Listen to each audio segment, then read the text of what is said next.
Welcome to the Pink Pill RX podcast, hosted by Katie and Jay Fillmore, where we navigate complex and thought-provoking subjects surrounding women with a focus on education. For shorter form content, follow us on TikTok at Caters88. That is KATORS88. If you enjoy this podcast, please give us a follow.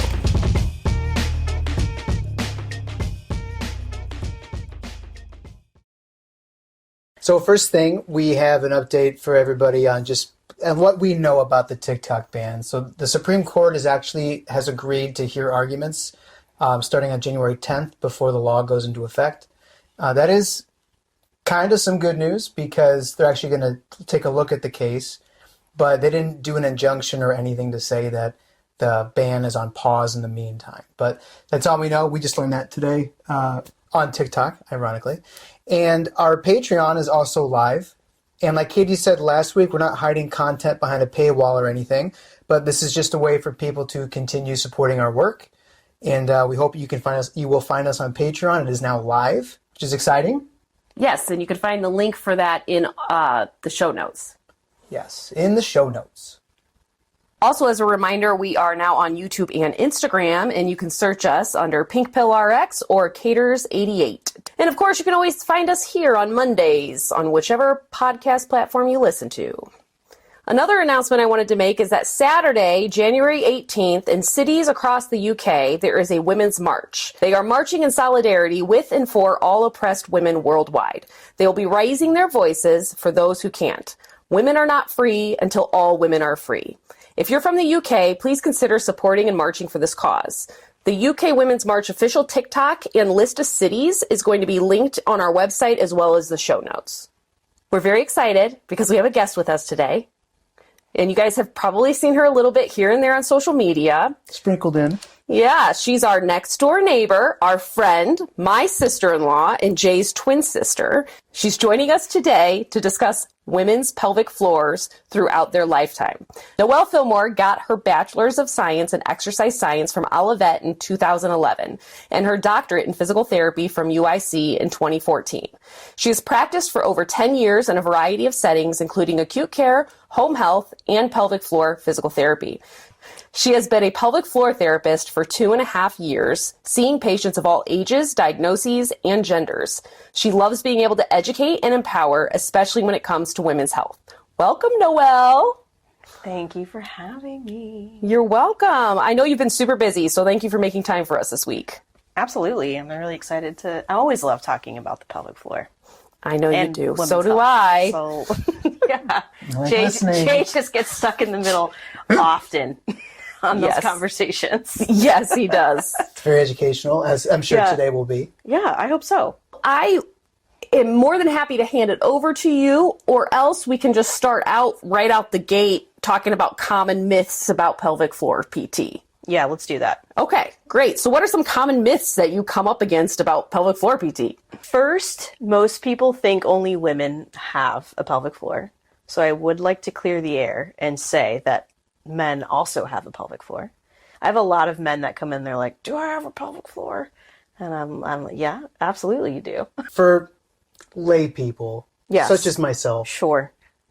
If you had to describe it to me like I was 7, what's a pelvic floor exactly? It's the group of muscles that basically are sitting beneath your pelvic or between your pelvic bones. So it goes from your pubic bone all the way to your tailbone. And then underneath those sits bones, like those bony parts underneath each butt cheek. Yeah. Basically that whole area is your pelvic floor. So those muscles control our bowel and bladder function, basically each opening that we have that's coming through the pelvic floor. So another myth is in the context of a lot of people talking about sex and Kegels and how it's helpful for that kind of a thing. But it's not just related to sex. As I mentioned, it does a lot for us, including bowel and bladder function, support, and it's actually part of our core. So it's the bottom of your core. So it's a postural muscle. So there's a lot of other things kind of involved with what the pelvic floor is doing. Also, I often get people coming in to see me that think anybody that's going to have a pelvic floor issue is only going to have it after they've had a baby. But in reality, because everybody has a pelvic floor and everybody has all kinds of other things happening at any given time with their body, with physical activity, with medical diagnoses. Anybody of any age or condition can have pelvic floor issues. A myth that I would like to dispel, because of the history of women's health and the abuse that has happened in women's health through gynecology, that pelvic floor therapy is not what they used to do for insanity and hysteria. No. There is nothing sexual about pelvic floor therapy. Yeah, absolutely not. No, definitely not. So anytime you're seeing a pelvic floor therapist, it's very professional. So I always explain it to my patients and saying that, hey, if you were coming to see me for your neck or your back, I can touch it, I can move it, I can see what's going on. This is the same thing. Those muscles are just in a different spot. So the way that we access them has to be different as well. But there is absolutely zero sexual connotation with anything that happens. Let me say that if you are going to see a pelvic floor therapist, it's not a requirement to have an internal pelvic floor assessment. I recommend it. It's the best way for me to know what's going on, but I'm never going to force anybody to do that. There are plenty of things that we can talk about and start if that internal assessment is not something someone's comfortable with. So I'm never going to force that. And ideally, a pelvic floor therapist would never force that on somebody. So I've heard people in the field say, if it's not an enthusiastic yes, then it's not a yes. A lot of people think pelvic floor therapy is just Kegels, and that's absolutely not true. So the pelvic floor is like any other muscle in the body. It needs to be strong, so it needs to be able to contract, but it also needs to be able to lengthen. Any muscle in your body that is not able to lengthen all the way is automatically not strong because you do not have the full motion of that muscle. So if I'm seeing someone with pelvic floor symptoms and those symptoms or actual pelvic floor assessment is indicating that there's tension or trouble lengthening, then we do not want to do Kegels because tightening a tight muscle is not going to help anything. So the treatment for that would be very different. So I always caution people, they come in, they assume we're just going to do Kegels all day. And in reality, I tell people, actually, Kegels sometimes is the opposite of what we need to be doing. So there's a lot more to pelvic floor therapy than just those kinds of exercises. What I find interesting and what I would love for you to elaborate on is the fact that a lot of people think that you just need pelvic floor therapy after you have a baby and don't realize that you don't even need to have had sex before to need pelvic floor therapy, let alone have a baby. Yeah. So talk to me a little bit about these young athletes that will come in to see you and what's going on there? What's up with that? Why are we having problems with our pelvic floor when we're 18, 19, 20 years old and some of us haven't had sex or haven't had a baby?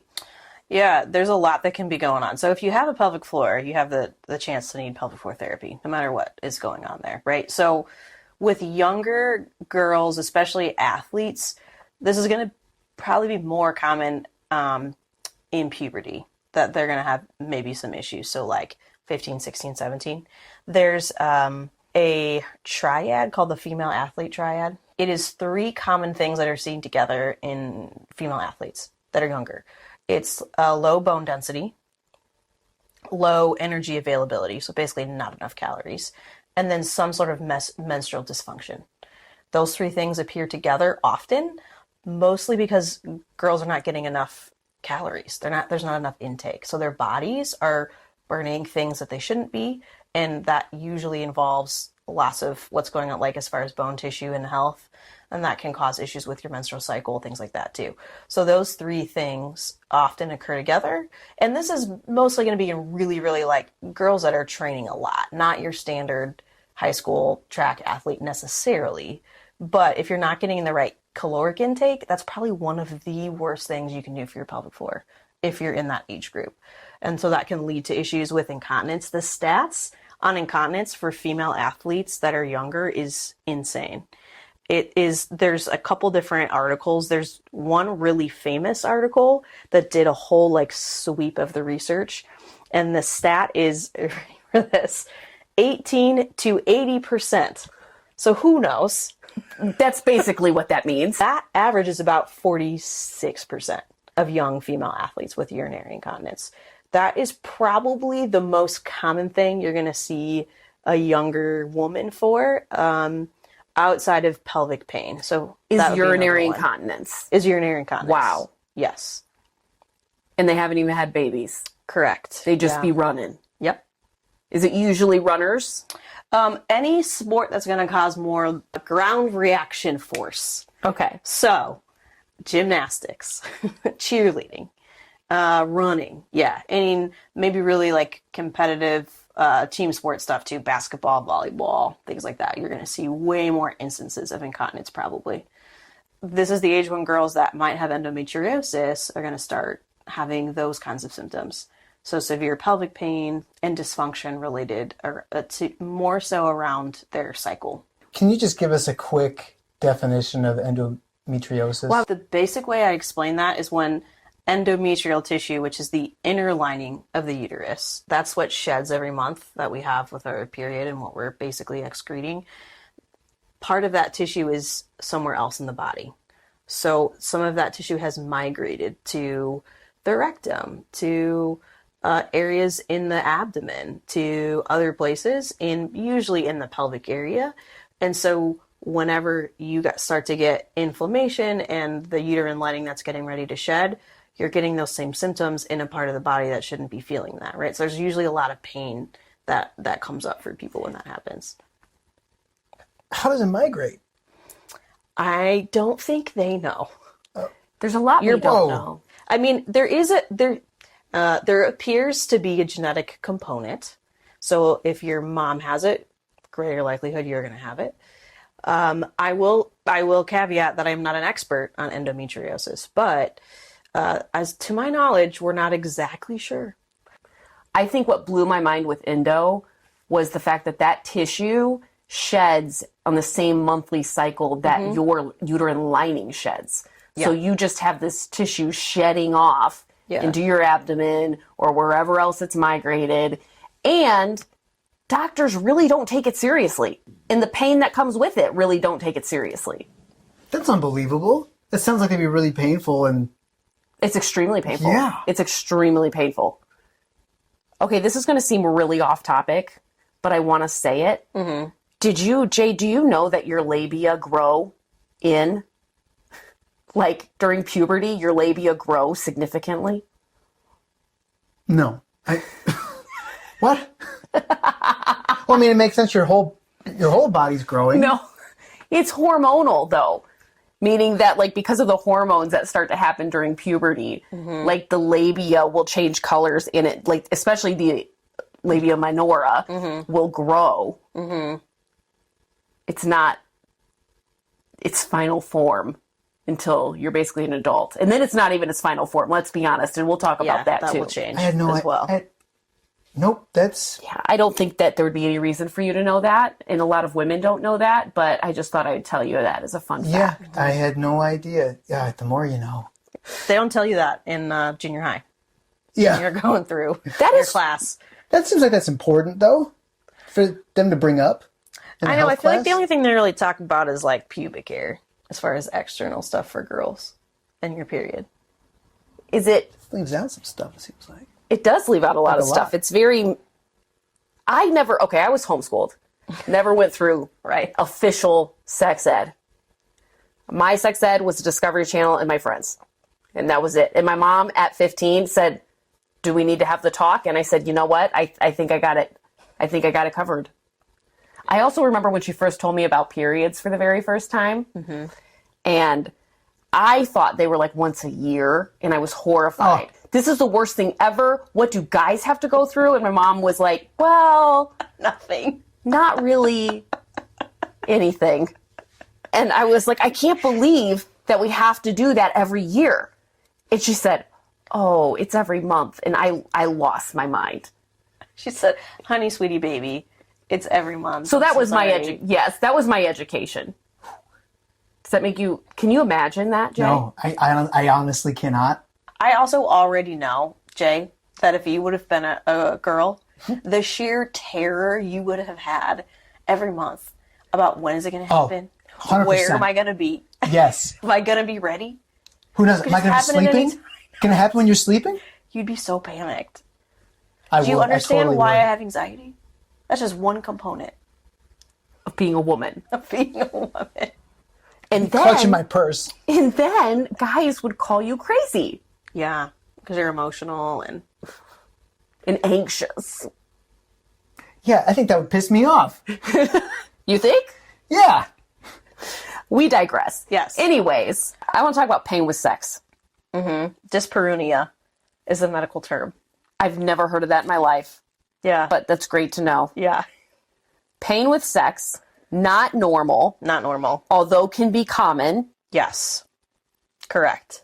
Tell me what's happening there most likely in your opinion, in your experience. There's typically two big things that are the problem if women are having pain with intercourse. So one is often there is some pelvic floor tension. So the muscles are not lengthening like they need to be.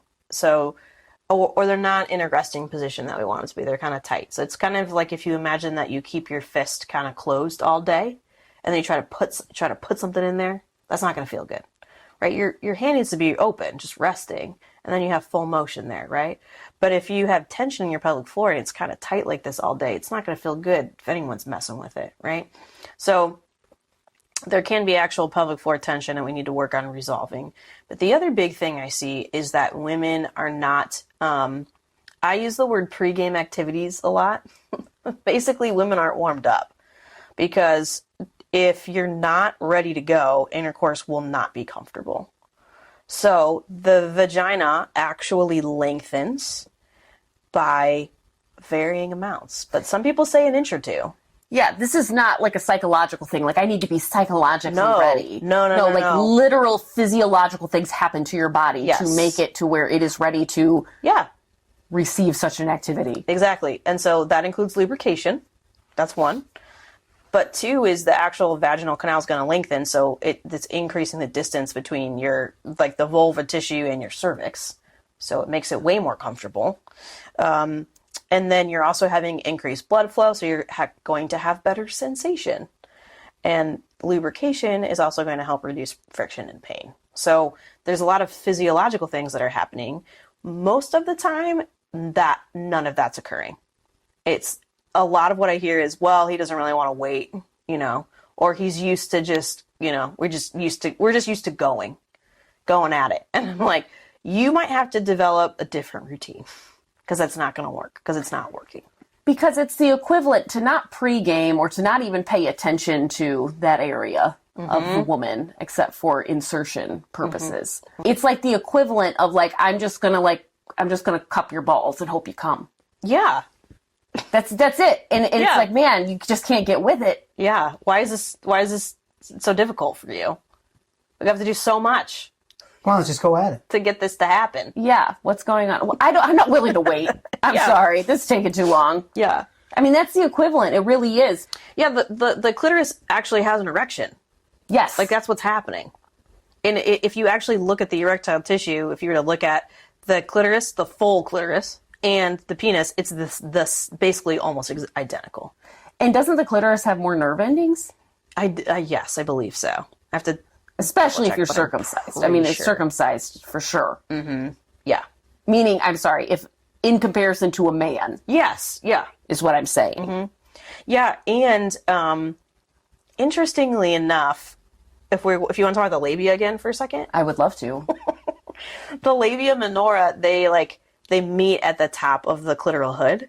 So you actually, when you stimulate the labia minora, you're helping like clitoral stimulation as well. Just fun fact. Oh. This might be interesting for people too. What the G spot actually is like your clitoris that is, or the part of your clitoris that's under like the vulvar tissue. It's basically when you're hitting that during intercourse, like you're actually hitting that internal part of the clitoris. You know what? People are going to get on me because I'm using the male-centric, like, reference point of saying, isn't that that's an interesting, pervasive thing that is so easily accidentally done, is using the male reference point for everything female. True. Caught myself. That is interesting. You're not wrong. That's interesting. Good catch. Thanks. I'm growing. What is the age demographic that you see struggles with vaginismus And can you define vaginismus for us? Vaginismus is the involuntary contraction of your vaginal tissue with any kind of attempted insertion. That can be a pap smear, that can be intercourse, that can be a tampon. It is involuntary. So your body's not intentionally tightening. It is a reaction that you are not necessarily in control of. Most of the time, that is going to be in younger women. So I see 18 to probably in their 20s.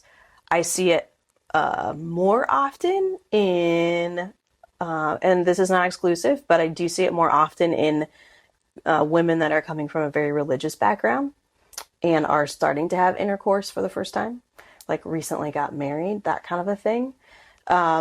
But mostly younger women, because it's been enough of an issue that their OB has sent them to see me because they can't get a pap smear.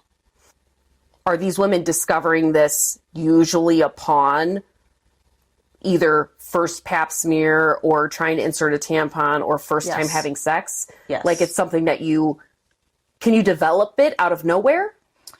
Yes, trauma for the most part is going to be the cause of that, but it's mostly something that people have had for like, I don't want to say they've had since they were a kid because it doesn't make sense, but that they've had innately that they're kind of dealing with, if that makes sense, rather than a traumatic event per se. But it is absolutely a physical thing that is happening. It is not all in somebody's head, which is actually a lot of something women have been told a lot for multiple pelvic floor issues, not just vaginismus. I hear people tell me that a lot, that their issues were dismissed for a really long time. And the involuntary word, I think, is important because it's not something that people that are experiencing this want to experience. And it's like they have tried everything usually, and nothing has worked. There's also a lot with vaginismus about how we think about our body, how we think about ourselves that's involved with that, especially if you come from sort of a shame-based area regarding sex, then that is often a social cultural component that needs to be addressed as well. If somebody has this, what kind of treatment is like? What can you do, or what can they do about it? So you can come see a pelvic floor therapist, but usually if they're going to see their primary doctor or their OB first, oftentimes they'll try like an anxiety medication. Often, whether that's a general anxiety med or like a topical med, because you can actually insert diazepam. Like there's certain kinds of like suppository, not topical, things that people have tried before. In the pelvic floor world, usually we will eventually get to the point of doing some internal treatment, and dilator use is often a great thing. But anything that can help relax the pelvic floor is going to be helpful. So we do a lot of deep breathing, we do some stretching, a lot of like sympathetic nervous system management. Okay, let's talk about pregnancy a little bit here. And we're just going to keep going with the theme of labia. And I'm just going to keep interjecting things about labias, okay? That's what I'm going to do because I feel like we love labia. There is not enough education when it comes to the labia. So again, who hurt you? Yes, right? Who hurt me? It was the diagrams and the graphics in textbooks that didn't show any variation in labias. Your labia changes quite a bit in all of these hormonal swings. So in puberty it changes, and in pregnancy it changes. And so in pregnancy it can actually grow, and it usually also changes colors. It becomes darker, which is something that I did not know that I had to discover on my own. So that's also who hurt me. That'd be kind of surprising. Yeah. I'm like, why does this thing that typically looks pink, less vibrant color? I learned. I can't imagine just a body part, an intimate body part at that, randomly changing color or size. Yeah. And I have no idea why. Yeah, welcome to womanhood. That's hard. That seems very shocking. Out of control. Do you want to hear a couple stats? Because this is very interesting. Oh, I'd love it. You know I'm a stats girl. The length of the labia majora, so the outer lips, varies from 1.6 to 4.5 inches. That's a huge variation. It is. And the labia minora, the stats are a little murkier. But the general rule that I have seen is between 2 and 10 centimeters in length and 0.7 to 5 centimeters in width. So there's a ton of variation, is the point. So different. And textbooks do not show this. Like literally, they did a meta-analysis of like 70 plus textbooks. And there was only one textbook that even mentioned variations. And they said that it only happens typically as an abnormality or menopause. Crazy. And that is how all women got hurt. No, absolutely. That is, I know. There's something wrong with you. Imagine if there was that much variation when it came to like your balls. Mm-hmm. And you only saw one kind. That's it. Your whole life. And you don't got that kind. My whole life, I'd be holding this deep secret. Nobody can know this. You'd feel like there's something wrong with you. Yeah. Yeah. And I want people to know about it. And yeah. Absolutely. Or like, no one's going to find this attractive. Right. Yeah. Yeah. I would totally feel something like that. Yeah. Right. So if you look different down there, you're normal, honeys, and it's okay. Okay. So you're pregnant. What are things that pregnant people consider normal that are not normal and they need to see a physical therapist, pelvic floor therapist specifically? Pain for sure. Where? That can be like internal, so pain with intercourse, but pubic symphysis pain, which basically is like AKA lightning crotch, if you've ever heard that before. Yes. It's basically just right in the pubic area, is what people tell me, is how I would describe it. It's a jolt. Yeah. And then sciatic or low back pain. Also, we can absolutely help manage incontinence. Weakness in the pelvic floor does not mean that your vagina is stretched out. That is not the same thing, for the record. Okay, thank you for putting that on the record. Okay. People think that the vagina gets stretched out after you have a kid and it just stays that way. But no, your vagina has these things called rugae, which are like these little, it's kind of like your forehead when you crinkles up and then you relax and it gets bigger. It's the same idea. It can stretch. So it stretches when you have a kiddo and then it comes back. So you're not stretched out after you've had a kid. Whoever needs to hear that today, okay? But the pelvic floor itself, those muscles can maybe just not be as strong as they need to be, but it has nothing to do with being stretched out. What if guys are like, oh yeah, I could tell the difference if she had a baby? That's exactly how they'd sound too, and you know it. They're bros. Probably his name's Chad. His name's Chad. Well, My wife, never the same. It might feel,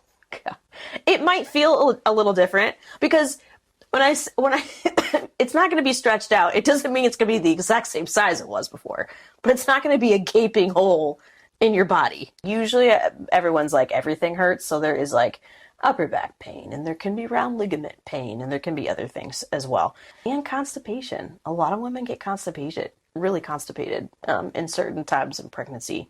So we absolutely can help address that too. That is something that we can work through for sure. So constipation, you told me a secret once or told us a secret once about how to help yourself poop. Can you please share it with the class? Yeah.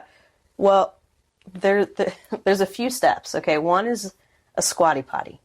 So it doesn't have to be the actual squatty potty, but something that gets your knees above your hips. So I tell people all the time, you can MacGyver that however you want.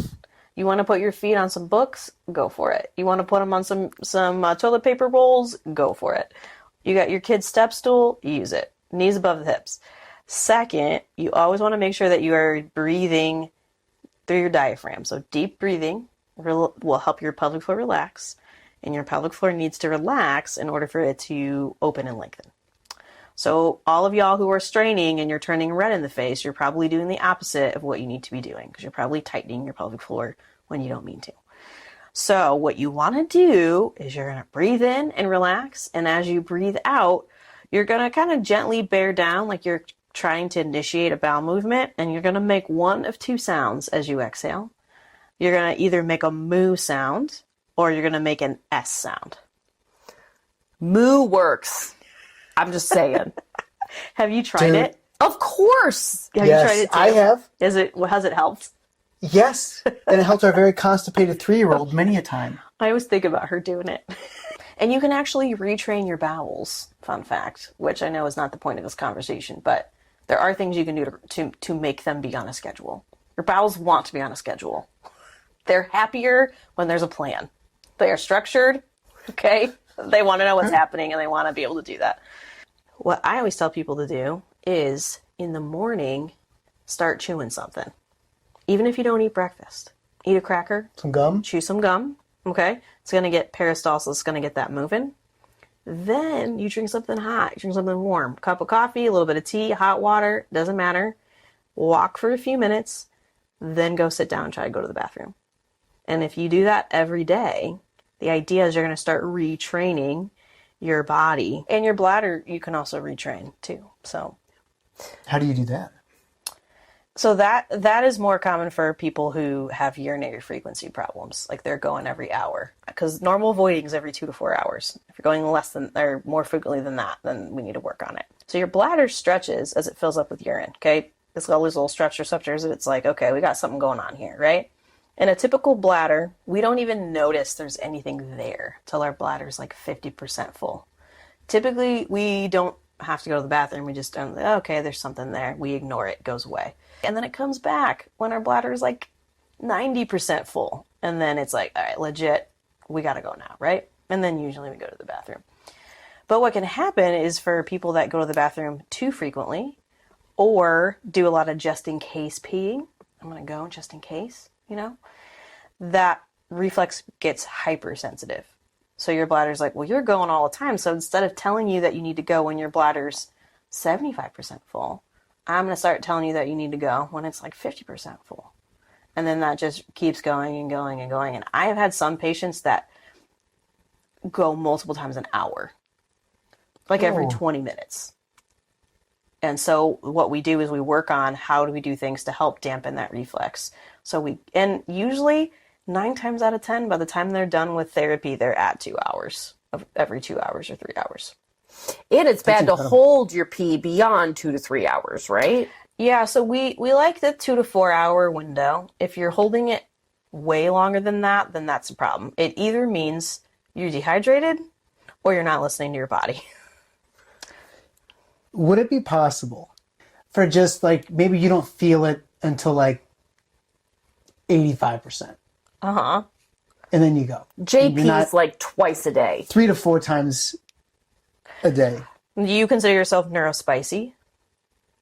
Yeah. Okay. I So do. that might mean that you need to listen to your body giving you different cues that you're not listening it to.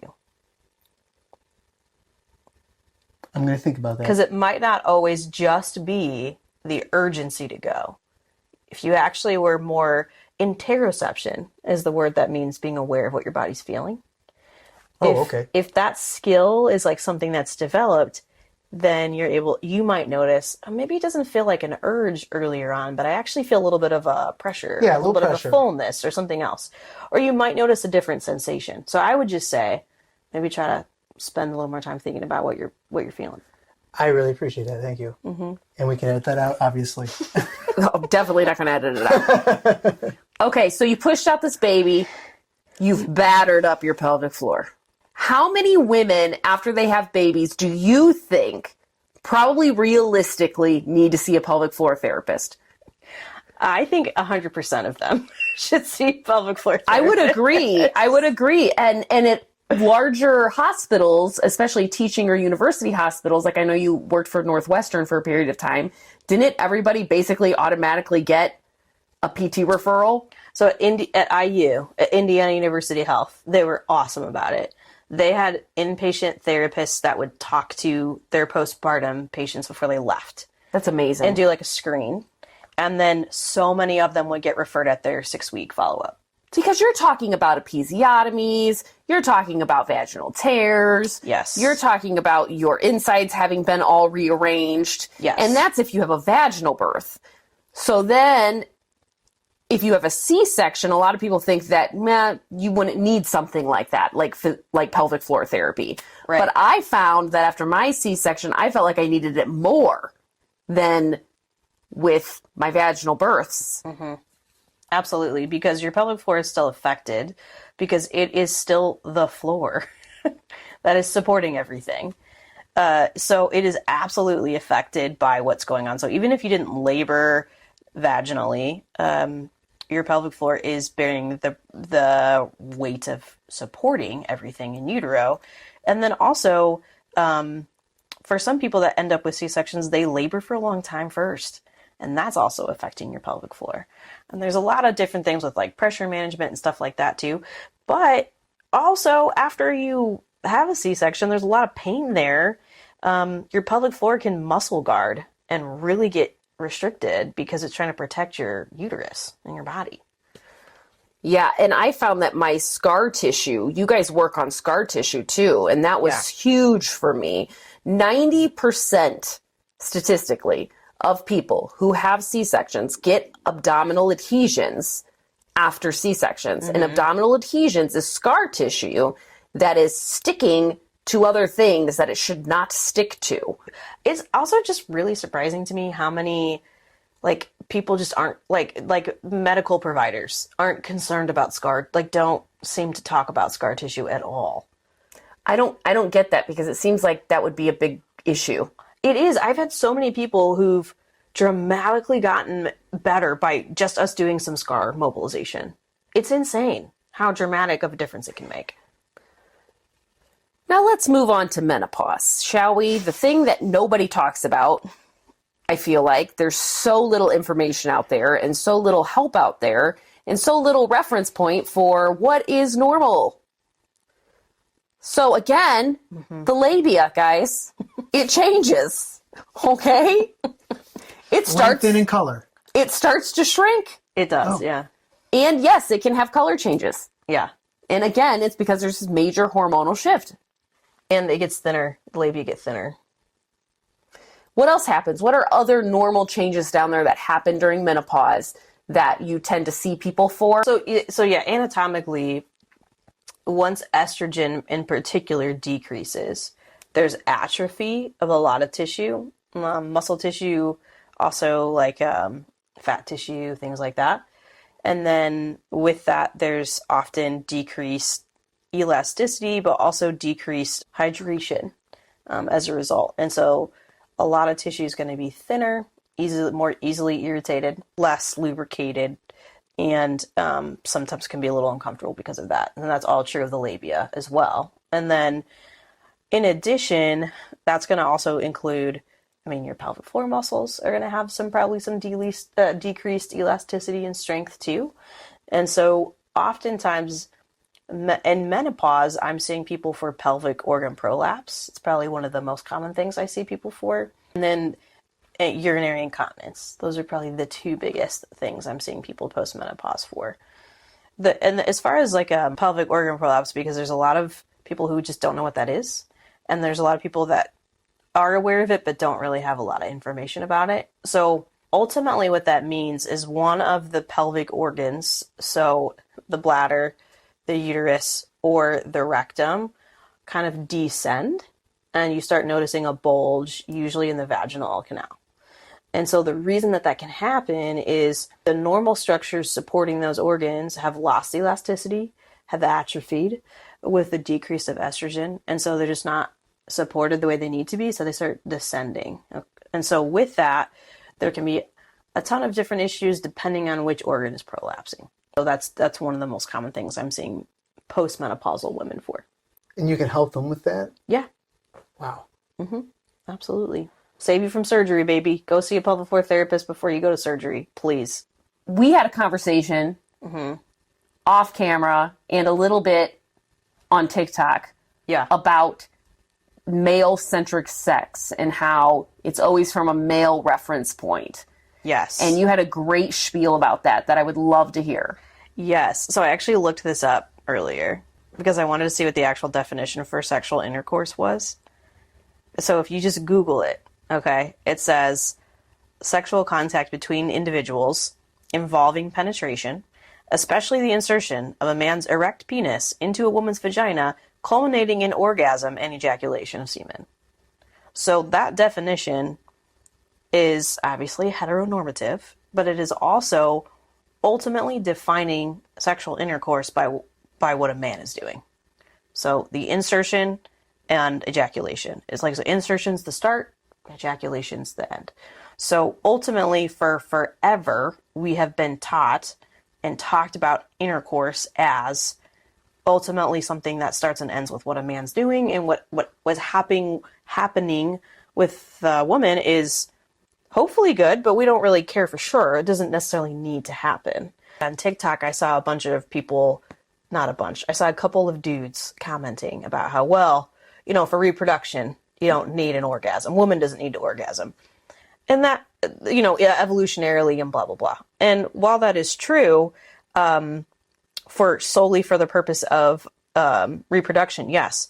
However, I would just assume, sir, if you are having intercourse with a woman, she also would like to experience the same thing that you're able to experience. And the point of intercourse is not just reproduction. The purpose of the clitoris is for a woman to have an orgasm. So it is just as valid for that to occur.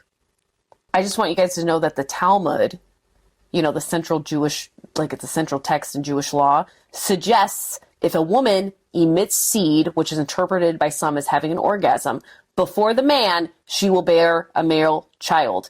So it was a practice to make sure the woman came first because you wanted that male child, baby.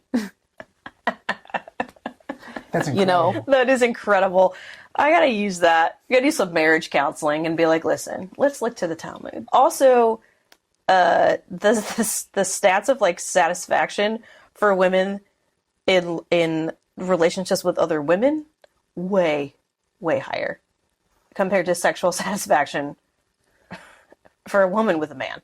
It's called the pleasure gap. That's what it's called. It's literally called the pleasure gap. Part of the issue is that a lot of men think that women orgasm from penetrative sex, which is not usually the case. Most women need clitoral stimulation in order to, which is usually not happening from intercourse. Lesbian sex is approximately 4.25 times more orgasm-inducing than heterosexual female sex. Oh, I want you to speak a little bit to his reactivity. Okay, no, Jay is absolutely the most, animated person. That's the word I'm going to use. Always. Yeah. Super excited about stuff. Freaking out about stuff. The number of spasms that you have, like the Kramer vibe of just when you're surprised or happy, is just, no, it's there. Definitely real. The what? Yeah. What? It's not fake. Sometimes I wish it was not real and I could just stop. From childhood. Yeah. Well, I want to say thank you very much for being here. Thank you for having me. I know this recording went a little late, and I just appreciate you showing up and participating in what we have going on here. You're a real one for that. Yes. Thanks for having me on. I hope people listening, something was intriguing or it sparked curiosity or you felt affirmed or challenged. Stay educated. Take the pink pill. If you enjoyed this podcast, please give us a follow. For shorter form content, follow us on TikTok at Caters88.